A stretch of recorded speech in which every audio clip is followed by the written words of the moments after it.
Bienvenidos a la Organización Jurisprudencia del Trabajo el día de hoy para hablar sobre el tema actualidad tributaria. Espero que estén muy bien esta mañana. Mi nombre es Neir Canelón y estoy acompañada el día de hoy con nuestro director general, el doctor Joaquín Dongoroso. Buenos días para todos. Qué gusto. Bueno, por aquí se escucha perfecto, muy bien. Muchas gracias, Rosa. Bueno, qué bueno que estén todos acá para hablar de este tema. Ya pasaron 6 meses, entonces la finalidad del día de hoy es un poco revisar qué es lo que ha pasado en estos meses de cara también a lo que viene en los próximos 6 meses. Bueno, por aquí también saludos. Muchísimas gracias a todos. Qué bien que ya nos están contestando, es decir, que ya nos escuchan perfectamente. Y Rosa acaba de publicar en este momento nuestros teléfonos, nuestro link de YouTube. Saben que esta conferencia, una vez finalizada, bueno, va a estar en forma gratuita en nuestro canal de YouTube y nuestros teléfonos también para que se comuniquen con nosotros. Y tenemos buenos días del grupo Meyer de productos terapéuticos. Muchísimas gracias por acompañarnos. Estamos cuadrando aquí un poquito la cámara, pero bueno. Eso. Okay. Allí creo que nos vemos. Sí, bueno. Bueno, yo he preparado, bueno, hemos preparado una presentación con los aspectos más relevantes, inclusive desde el punto de vista de lo que ha sido publicado, para entonces hacer una revisión en esta conferencia. La tenemos por acá, Actualidad Tributaria 2023. Siempre hacemos esta conferencia, siempre en estos mismos meses, precisamente para hacer la revisión de todo lo que ha pasado desde, bueno, comienzos del año. Bueno, una de las cosas que, bueno, a pesar de que no ser de este año, exactamente, ha sido precisamente esta sentencia del 13 de diciembre, esta sentencia del 13 de diciembre del año 2022 de la Sala Político-Administrativa. Esta es la sentencia 867. ¿Y qué hay con esta sentencia? Bueno, precisamente durante un tiempo, desde la entrada en vigencia de la ley del impuesto a los grandes patrimonios, no sé qué sucede con esta cámara. Ahí está bien. Ajá, vamos a aceptar personas. Desde la vigencia del impuesto a los grandes patrimonios había surgido como esta duda si todos tenían que declarar o quiénes tenían que declarar o quiénes no tenían que declarar. Lo cierto es que entonces la Sala Política Administrativa, a través precisamente de esta sentencia, vamos a ver por acá, estamos aceptando personas, de esta sentencia, ha señalado que todos los sujetos pasivos especiales, todos sin excepción, deben declarar el impuesto a los grandes patrimonios, posean o no, su activo sea de un valor igual o superior a 150 millones de unidades tributarias. Que fíjate que interesante eso, ¿no? Que uno revisa desde el punto de vista de la legislación. Tú dices, bueno, cuando yo estoy obligado, o sea, porque declarar significa que yo sea contribuyente. Entonces, ahora que tenga que pagar, esa es otra historia. Pero fíjense, el tema está en que la ley del impuesto a los grandes patrimonios no establece un supuesto, o sea, de obligatoriedad para declarar, por ejemplo, cuando yo no llego, ¿qué pasa si yo estoy no sujeto al tributo? Que eso es un poco lo que regula esta sentencia. Y bueno, trayendo un poco, o trata de hacer un símil con la ley de impuestos sobre la renta, en que tengas o no tengas, digamos, el deber de pagar porque no llegue, no cumplas con el hecho imponible, tienes el deber formal de declarar. Sí, claro, entonces en esta sentencia, además de que toca otros temas, por ejemplo, que le recuerda a esta empresa que, bueno, si había un cese o paralización de las actividades, debía informar a la administración tributaria, pero el punto principal es que, bueno, todos los otros pasivos especiales deben entonces declarar. Así sea un tipo como declaración informativa, aunque al final no pague el impuesto a los grandes patrimonios. Que es básicamente estás creando un deber formal para los sujetos pasivos especiales, que, ojo, que se puede, fíjate que interesante esto que es, puedo no cumplir desde el punto de vista material con el hecho imponible, es decir, yo sujeto pasivo especial, no llego, mi patrimonio no llega a estos 150 millones de unidades tributarias, pero si no cumplo con el deber formal, entonces puedo ser objeto de una sanción. Sí, inclusive habíamos escuchado, creo que algunos de los clientes que en las fiscalizaciones lo que solicitaban era la declaración del impuesto a los grandes patrimonios, más allá del examen, bueno, si el valor de los bienes o no. Recordemos que ahí está un poco la administración en deuda con el tema de las normas de valoración, de actualización. Así es. Pero sí habíamos escuchado que, bueno, la solicitud de la Administración Tributaria en determinada fiscalización es precisamente haber presentado el deber formal de presentar la declaración de impuestos a los grandes patrimonios. Bueno, esto fue del 13 de diciembre del año 2022 y por eso lo hemos traído a... Claro, así arrancamos el mes 1. El mes 1. ¿Qué más ha pasado en este año? Bueno, por acá. Bueno, un poco el tema que tiene que ver con la gasolina. El Ejecutivo Nacional dictó, bueno, para aquellos que se dedican a esta actividad, bueno, la exoneración del pago del IVA, impuesto de importación y tasa de determinación del régimen aduanero a las importaciones definitivas de venta de combustibles derivados de hidrocarburos. Y bueno, todos estos aditivos destinados al mejoramiento de la calidad de la gasolina, como si estuvo el mes 1, esto fue en el mes de enero. Sí, y fíjate qué interesante esto también, ¿no? Porque el tema de la gasolina, hoy en día, si pasa a ser un costo o un gasto relevante en la operación de cualquier empresa, o sea, desde, por ejemplo, nosotros acá en la oficina, de cómo nos trasladamos para acá o cómo vamos de un sitio a otro. Y entonces, fíjate que cuando aquí hablamos de un decreto que exonera del pago del IVA, tanto la importación como la venta la venta de combustible definitivo.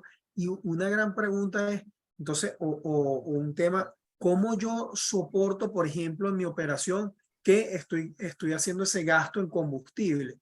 Técnicamente yo debería tener una factura, y una factura que además diga exento. Sí. Entonces, el problema que nos vamos a topar es que si vemos, por ejemplo, en la mayoría de las bombas de gasolina, no voy a decir en todas, pero por lo menos la experiencia, lo que hemos visto acá en la práctica es que ninguna bomba vemos que te entrega una factura por el consumo de gasolina y mucho menos una factura con todas las reglas de la ley que diga, o sea, que tenga además que debería ser por máquina fiscal porque estás atendiendo estás con los supuestos que atiendes al público, etc.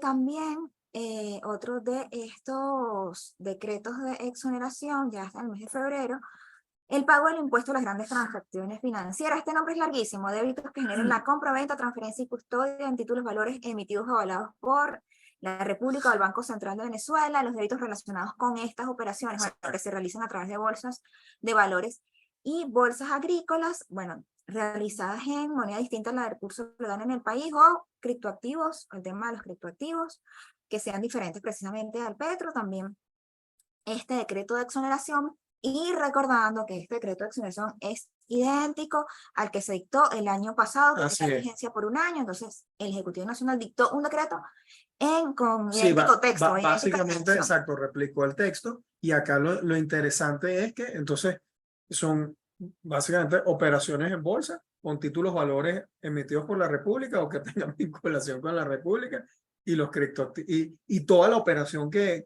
se haga con esos títulos valores. Es decir, si voy al mercado secundario a venderlo en una casa de bolsa, estoy amparado en principio por esta exoneración.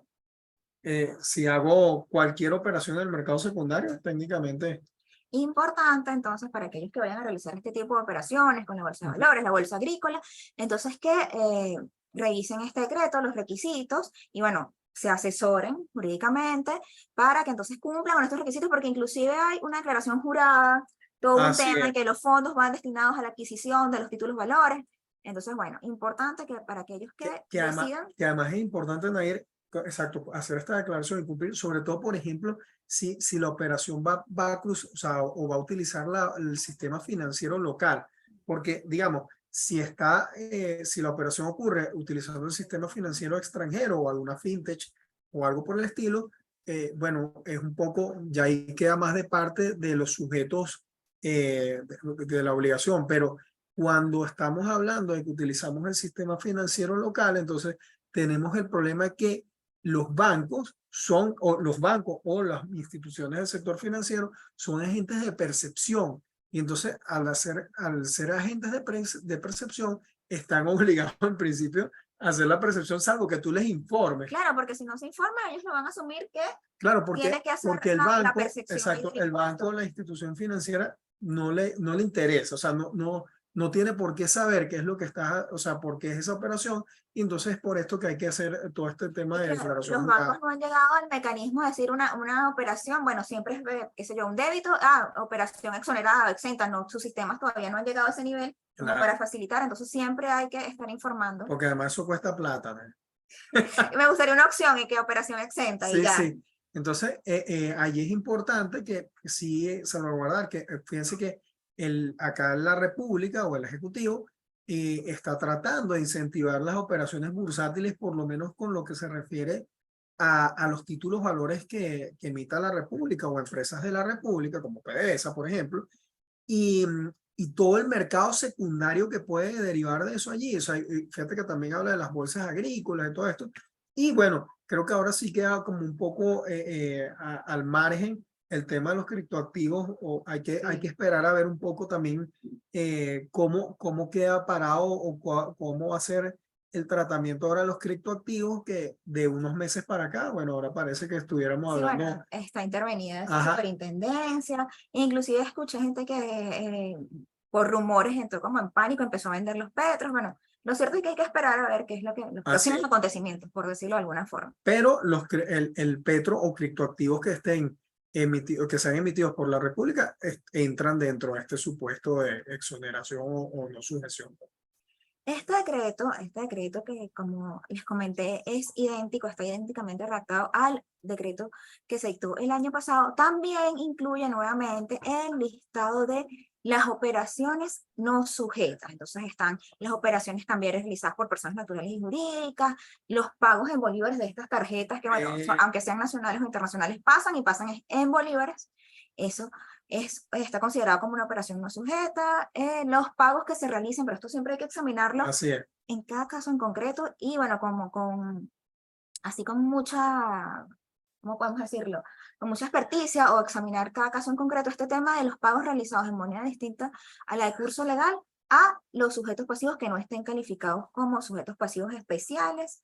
Hay que ver estas Sí, operaciones no sujetas, finalmente las remesas enviadas desde el exterior a través de las instituciones financieras, bueno, autorizadas para este efecto. El tema de las remesas es lo mismo del sí, año que pasado. fíjate que todo el tema, tal cual como dices tú, es idéntico al año pasado. Es decir, las operaciones cambiarias en general y remesas es algo que se quiere incentivar, el que no sea sometido en posición con este tributo. Y ojo, y el uso del día a día de estas tarjetas, o sea, de las tarjetas de crédito o débito a través de puntos de venta locales, justamente porque justamente ahí está el tema de que el procesamiento del pago se hace en bolívares. Es decir, por ejemplo, Visa, Mastercard, American Express, cualquiera de esos, cuando procesa el pago aquí al Es comercio, en bolívares. lo hace en bolívares, aunque la tarjeta, por ejemplo, sea de un banco extranjero, pues. De igual modo, bueno, va a tener vigencia de un año, vamos a ver el año que viene qué pasará, y entró en vigencia a partir del 26 de febrero de este año. Ajá, estamos haciendo como una cosa bastante rápida Si acá. la idea es atomizar un poco acá qué ha ocurrido en los últimos 6 meses. Sí, tenemos esta nueva providencia administrativa sobre sujetos pasivos especiales. Esto fue publicado en el mes de marzo, específicamente, pues el 14 de marzo de este año es la providencia 005, bueno, que tiene fecha de febrero. Y bueno, en esta providencia que sustituye la providencia que está vigente desde el año 2007.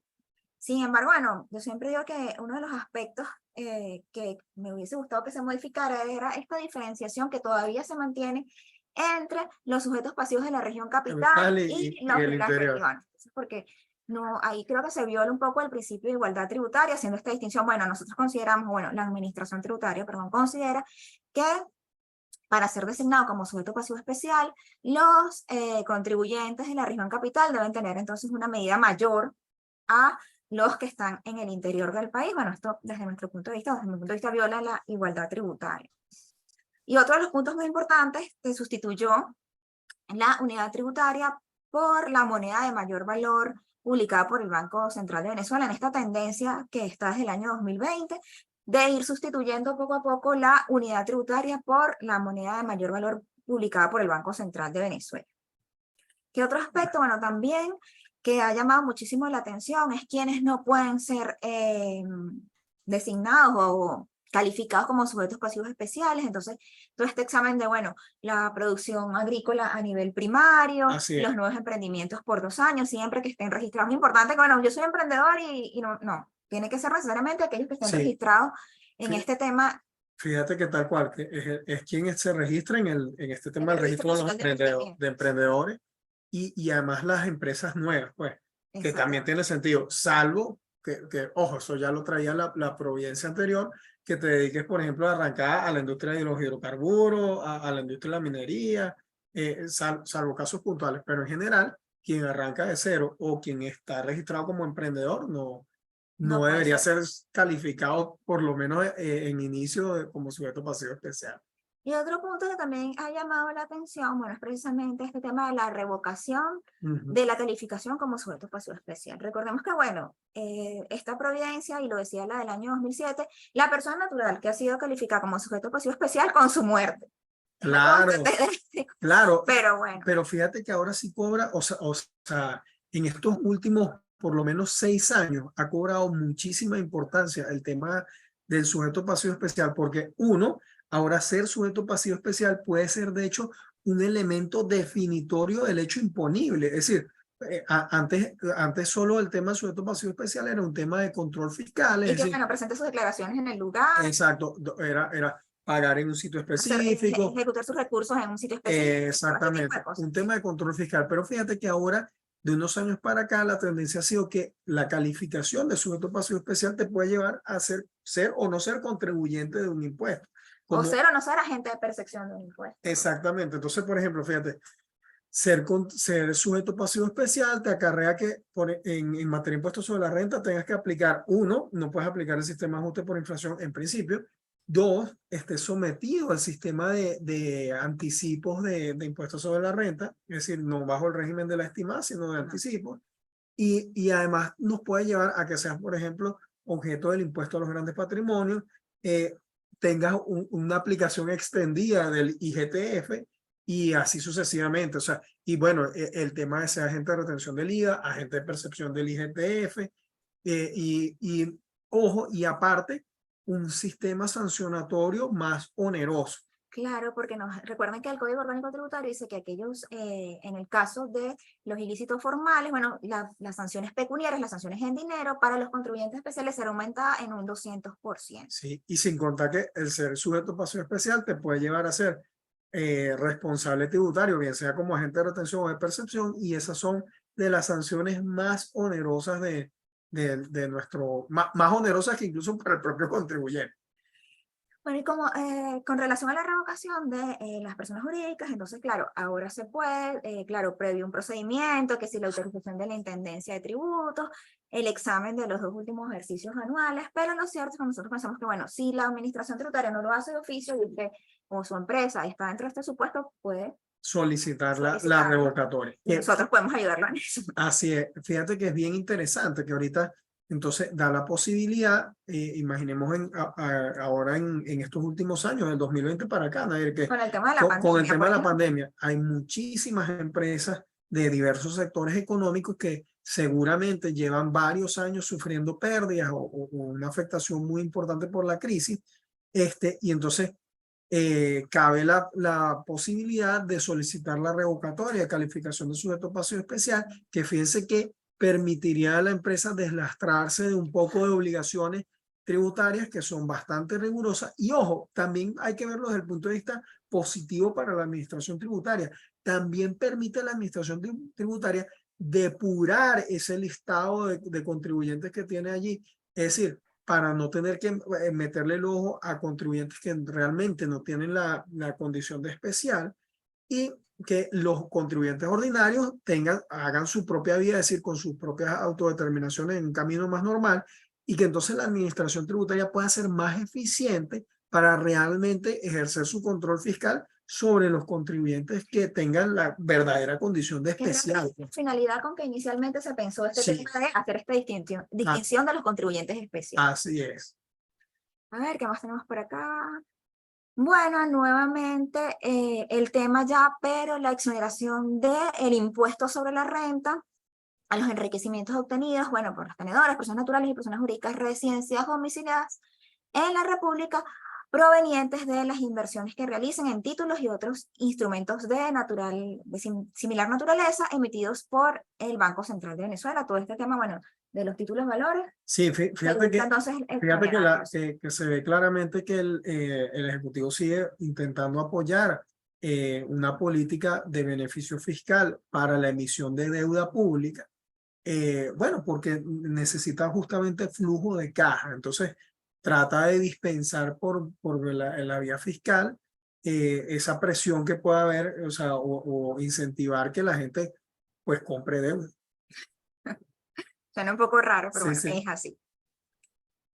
Bueno, tenemos el tema de que se ajustó la unidad tributaria, recordamos que era 0,40 Ajá. y ya en el mes de mayo se reajustó el valor de la unidad tributaria a 9 bolívares. Ahí hay algunas implicaciones, bueno, el tema de la RI, el tema laboral también que lo hemos discutido y bueno, en cosas así, temas más prácticos, actualizar el tema de las retenciones, de estos porcentajes que se calculan para las personas naturales y bueno, Sí, vemos que está entonces en 9 bolívares de 0,40. sí, fíjate que acá es importante recordar, de acuerdo al Código Orgánico Tributario, entonces, esa unidad tributaria, cómo puede afectar o cómo incide en los diversos tributos. Entonces, fíjate que si son tributos mensuales, o sea, entrará en vigencia entonces para el siguiente mes en el que después de la entrada en vigencia de la providencia.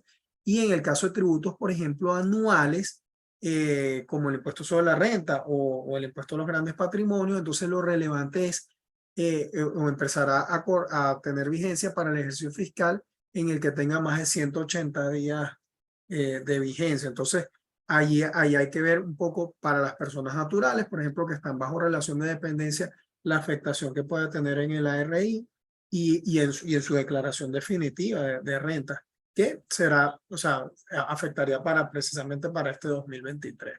Y esta providencia que fue publicada en el mes de mayo, bueno, reitera lo que ya fue publicado en una providencia en el año 2018, que después se incorporó en el Código Orgánico Tributario del año 2020, que tiene que ver con que esta unidad tributaria solo podrá ser utilizada para los tributos nacionales. Entonces, bueno, seguimos desde el año 2020 con este tema de que vemos cómo los municipios entonces van calculando su propia unidad tributaria conforme a un porcentaje del petro y todo este tema que siempre ellos han estado como, bueno, por un ejemplo, Distrito Capital tiene su unidad tributaria y después entonces el municipio de Sucre tiene su propia unidad tributaria, precisamente en razón de que no pueden Exacto. utilizar Y esta fíjate, unidad fíjate que tributaria. lo hemos advertido aquí en otras ocasiones acá.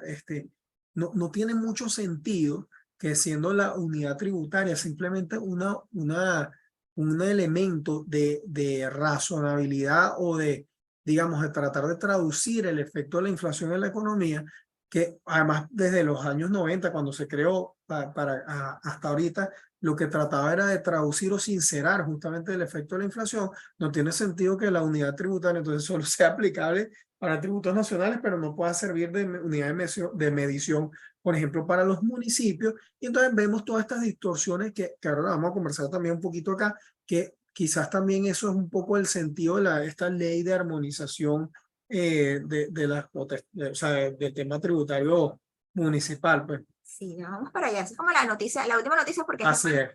la más caliente que está. Bueno, aquí vemos algunos temas con este tema de las sanciones. Bueno, se ha mantenido durante este año, bueno, la aplicación de las multas en la moneda de mayor valor, de el tipo de cambio Que oficial hasta ahora publicado sigue por siendo el el euro. bueno, eso íbamos porque también queríamos comentar en esta Ajá. conferencia y lo hemos dicho varias veces que, bueno, que hay una sentencia, claro, es de la sala civil donde se utilizó la libra esterlina como Así moneda es. de mayor valor, entonces hay cierta como, digamos, se está generando como duda de qué va a pasar. Sin embargo, hemos conocido que el CENIA sigue aplicando el euro como moneda de mayor valor. Pero lo cierto es que está ahí, está como latente esta distinción de cuál va a ser realmente la moneda de mayor valor.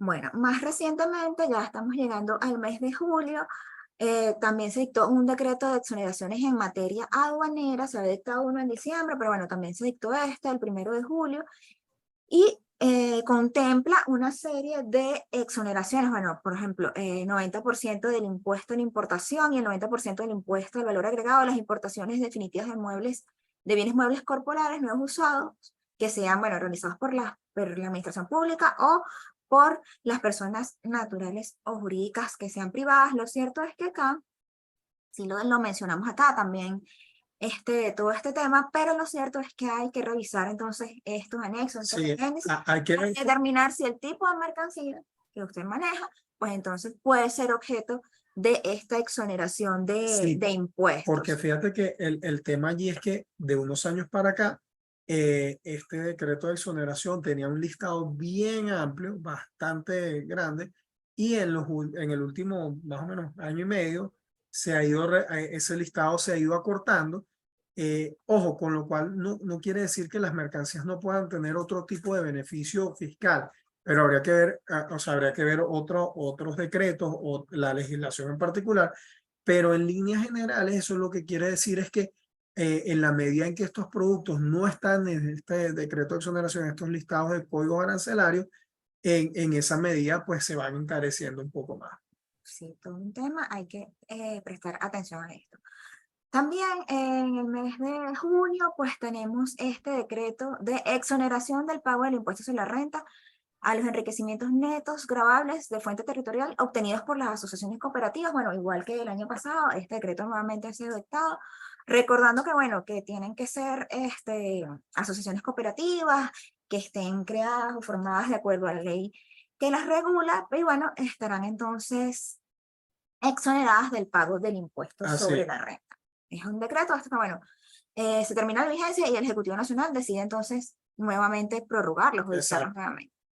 Aquí lo tenemos, bueno, estas asociaciones cooperativas realizadas o formadas de acuerdo a la ley y necesariamente deben entonces hacer su actualización del RIF y deben presentar, lo que les comentaba, el certificado emitido por la Superintendencia Nacional de Cooperativas para gozar entonces de esta exoneración. Sí, que fíjate que acá es bien interesante porque tú dices, bueno, la exoneración está referida a enriquecimientos de fuente territorial. ¿Y qué pasa si esas cooperativas obtienen un enriquecimiento extraterritorial grave? Conforme a lo que está ahí, Ah, pareciera que sí. pareciera, pero bueno, las Esos cooperativas, análisis que tenemos que hacer sí, entonces en profundo para determinar así es. si se goza o no de la exoneración. ¿Qué más tenemos por acá? Bueno, aquí un poco, esto es lo que está referido a la noticia del momento, que es precisamente ayer decíamos, bueno, que la Asamblea Nacional aprobó 25 artículos, pero la noticia del final de la sesión es que ya está entonces sancionada la ley de armonización tributaria municipal. Importante entonces esperar que esté publicada en Gaceta para ver, bueno, para ver su contenido definitivo, Ah, porque hace unos meses hicimos una conferencia, pero no era como que el no, articulado ya era un definitivo que va a salir en borrador, Gaceta. ¿recuerdas? Tal cual, y ahorita lo que hay es que ver un poco, hay que esperar, hay que tener un poquito de paciencia y esperar a que salga publicada en Gaceta Oficial para que entonces podamos digerir ese articulado, pues, y ver si realmente abordaron todos los temas que querían abordar. Veamos que seguramente si habrán aterrizado, por ejemplo, este tema sancionatorio de ir con la misma onda de 2020, de usar el tipo de cambio mayor valor. Recuerdo en ese momento hacíamos algunas críticas o hicimos algún estudio de que había unas cosas que contrariaban la ley orgánica del Poder Público Así es. Municipal. Vamos a ver entonces si esto fue solventado en Hay que último. ver justamente cómo convive o cuál es las disposiciones, digamos, que están allí, bien sean transitorias o bien sean definitivas que haya establecido esta ley de armonización tributaria versus la ley orgánica del Poder Público Municipal. O sea, porque pareciera un poco del texto que habíamos revisado, que era preliminar, que estaba en discusión, que esta ley de armonización tributaria pareciera referirse más a un tema de tocar las alícuotas, un tema de tocar el tema de la unidad tributaria como media de valor versus utilizar el tipo de cambio de mayor valor, no sé qué, Publicado por el Banco Central de Venezuela. el mínimo tributable, o sea, pareciera que ir más hacia allá y no pareciera meterse, por ejemplo, con factores de conexión como están en la Ley Orgánica del Poder Público Municipal, por ejemplo, para el impuesto sobre actividades económicas, que es el más relevante en materia municipal, pues. Sí, bueno, oficialmente lo que está publicado es esta información que tenemos acá. Bueno, el capítulo 1, como todos los capítulos de las leyes, dirigido al objeto, la finalidad, los principios y bueno, qué legislación supletoria se va a aplicar para los casos que no estén establecidos en esta ley. Después el capítulo 2, bueno, las regulaciones y límites de las potestades tributarias de los estados y municipios. Sin embargo, dice que se ratifica el cobro de impuestos, tasas y contribuciones, bueno, que ya se encuentren previstos en leyes y ordenanzas. Habrá que ver entonces cómo afecta esta ley de armonización tributaria de esas ordenanzas, y si va a ser necesario entonces que los municipios, los 337 municipios que hay en el país, tengan la labor o el trabajo de modificar para poder adaptarlos a esta ley. Porque fíjate que dentro por lo menos lo que vimos en el proyecto, era que hay una limitación en las alícuotas de los códigos de los clasificadores de actividad económica. Entonces dice que en general, salvo unos supuestos en particular allí que son básicamente hidrocarburos y apuestas, alcohol y esas cosas, en general los municipios no deberían tener en sus códigos de clasificación de actividad económica alícuotas mayores al 3%. Y la verdad es que si uno revisa, por ejemplo, las partidas de los códigos de clasificación de actividad económica de los principales municipios del país, uno va a ver que en muchos casos hay alícuotas mayores a 3%. Entonces, eso ya de por sí obligaría entonces a los consejos municipales a tener que reformar esas ordenanzas, pues. Sí, creo que también había unas normas específicas en impuestos de vehículos, de Ajá. publicidad. Tienen entonces que revisar sus ordenanzas.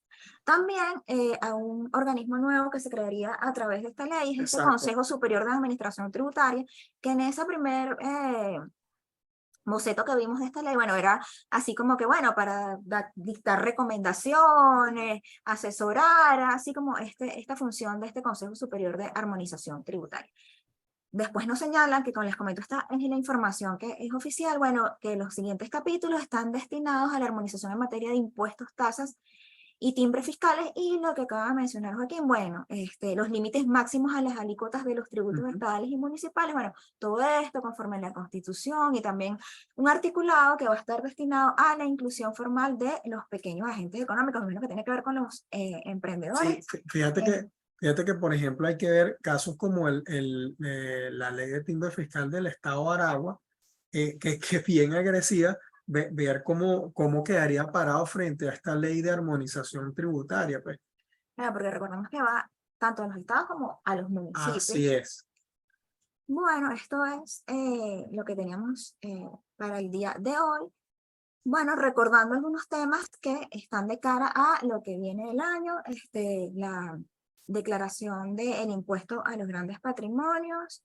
¿Cómo tenemos? Bueno, no, esos son mensajes cuando estamos iniciando la... Sí, acá yo creo que, Naira, acá es relevante un poco este recuento que hemos hecho, y sobre todo para ver o tratar de digerir cómo seguir optimizando la carga fiscal de, digamos, las empresas y todos los que hacemos vida acá frente a esta constante, digamos, cambio que hay en el tema tributario. O sea, creo que es muy importante tener en consideración que si usted no era sujeto pasivo especial y lo calificaron ahora como sujeto pasivo especial, pues informarse o mantenerse informado de todas las obligaciones, tanto formales como materiales que le acarrean, porque además, como les comentábamos acá, solo ser sujeto pasivo especial puede ser que, o sea, hace que usted sea ahora contribuyente de unos impuestos que antes no le tenían afectación. Y este tipo de obligaciones, como el agente de percepción del IGTF, que tantas dudas ha generado.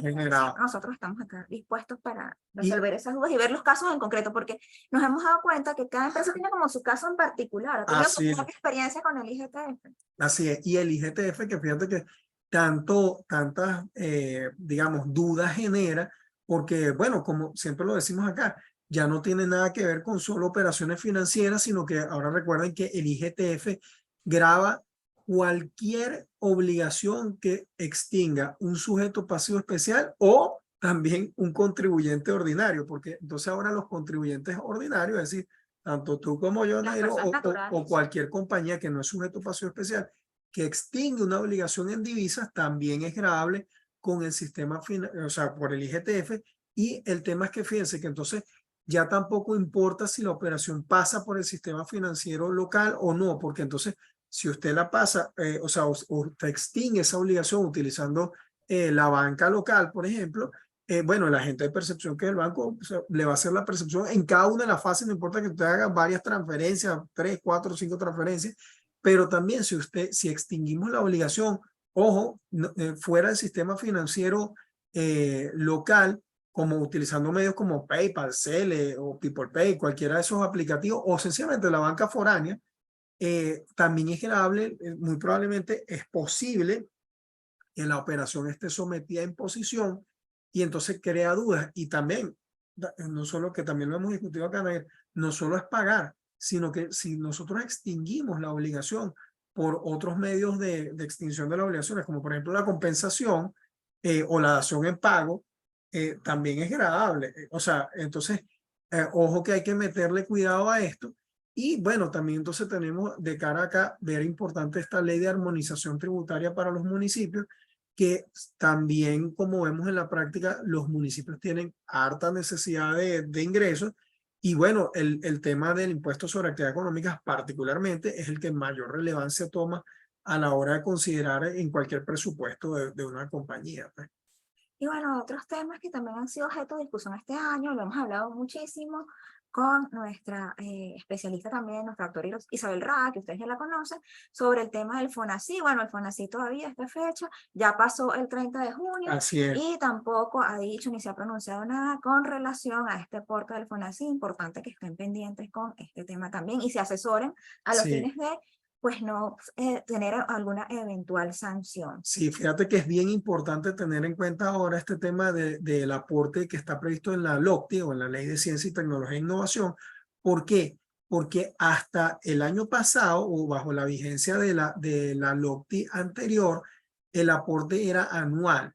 Y bueno, cerraba el año y había que esperar básicamente 180 días porque era al segundo trimestre del año que se hacía la declaración. Pero ahora, bajo la vigencia de la LOCTI publicada en 2022, en abril del 22, entonces en nuestra ley vigente, el aporte ahora técnicamente es mensual y empezó a regir para este ejercicio 2023. Entonces, claro, como bien comentabas, técnicamente la administración tributaria allí, que es el FONACYT, debía dictar alguna providencia o reglamento que especificara cómo hacer la declaración de ese aporte, porque además, entre otras cosas, Nair, no queda claro si la medición del hecho imponible, es decir, esas 100.000, es 100.000, 150. no, 150.000 veces el tipo de cambio de mayor valor, o sea, que obtenga en ingresos brutos el sujeto pasivo por la realización de actividades económicas, no queda claro si es anual o si es mensual, porque además la ley vigente del 2022 tiene un conflicto normativo allí y entonces no está claro si esa medición, por ejemplo, para hacerlo mensual es 150.000 veces el tipo de cambio mayor mensual, o si tengo que hacer un símil con una estimada que tampoco está previsto en la ley, como es el caso del impuesto sobre la renta. Entonces, fíjate que tenemos muchísimas dudas y ojo, hay que darle que no es nada despreciable que un tributo que grava en general 0,5% de todo mi ingreso bruto en principio, salvo todo el tema de armonización e interpretación que hemos ido haciendo acá, pues. Sí, bueno, estos son los temas que, bueno, de cara a lo que queda del año, a ver si, bueno, si definitivamente el FONACYT dicta entonces algún instructivo o alguna providencia que aclare todos estos temas. Como les comenté al inicio, bueno, también está pendiente por parte de la Administración Tributaria del SENIA estas normas de actualización de los precios en el impuesto a los grandes patrimonios. Bueno, esperaremos entonces qué pasa en los próximos meses. Que también viene por ahí, ya está cerca el tema de declaración del impuesto a los grandes patrimonios. Y fíjense lo relevante nuevamente de no tener claro el tema de valoración justamente de ese patrimonio para establecer reglas claras. Pues entonces allí nuevamente seguimos insistiendo en que hay que ser concienzudos en el estudio, hay que ser metódicos y bueno, o sea, ser lo más técnicos posibles en este tema. Sí, porque ya estamos en julio, queda agosto, ya septiembre. Hay que Volvemos tener otra todos vez. los temas ya definidos antes de que, bueno, llegue la fecha y no hagamos la declaración en forma correcta. No sé si alguna de las personas que nos acompaña el día de hoy tiene alguna pregunta, ya estamos por terminar. Hicimos un resumen bastante rápido. Bastante atomizado. Exacto, con todos los puntos más importantes de estos 6 meses. No sé si alguna persona por acá tenga alguna duda. Igualmente, los invitamos, como siempre, a visitar nuestro canal de YouTube, a que estén pendientes de nuestras conferencias gratuitas y, por supuesto, visitar nuestra página web donde pueden ver entonces nuestra programación. Ahí tenemos los cursos de todos estos temas y si vamos a la profundidad, vemos los casos prácticos que se nos han presentado aquí con nuestras empresas. Pero lo cierto es que no sé si alguno tenga alguna duda. Como Sí. que no hay duda. Bueno, Quedó sí. todo muy claro. Y invitarlos a ir, tal cual como dices tú, a que nos sigan en nuestras redes sociales, a que visiten nuestra página web y bueno, y si se sienten cómodos y tienen dudas, pues por supuesto consultarnos lo que esté a bien en sus dudas allí para tratar de aterrizar y obtener o llegar a algún tipo de solución jurídica que sea relevante desde el punto de vista, bueno, en este caso tributario, que es lo que estamos hablando hoy, pero también con los temas laborales, que es nuestro día a día también. Sí, y bueno, próximamente, ya cuando tengamos entonces el texto definitivo de esta ley de armonización tributaria, los estaremos invitando para que hagamos la revisión, así como lo hicimos en la oportunidad Así es. de cada uno de los aspectos de esta ley. Bueno, si no hay más nada por acá, Rosa nos recordó nuestras redes sociales, nuestro WhatsApp, tenemos el Telegram, que también enviamos información por nuestro canal de Telegram. Si no, bueno, muchísimas gracias a todos por habernos acompañado el día de hoy y bueno, esperamos verlos próximamente. Así es, que tengan un feliz día. Ok, gracias por su aporte. Ok, sí. No, gracias a ustedes por acompañarnos como siempre. Qué gusto.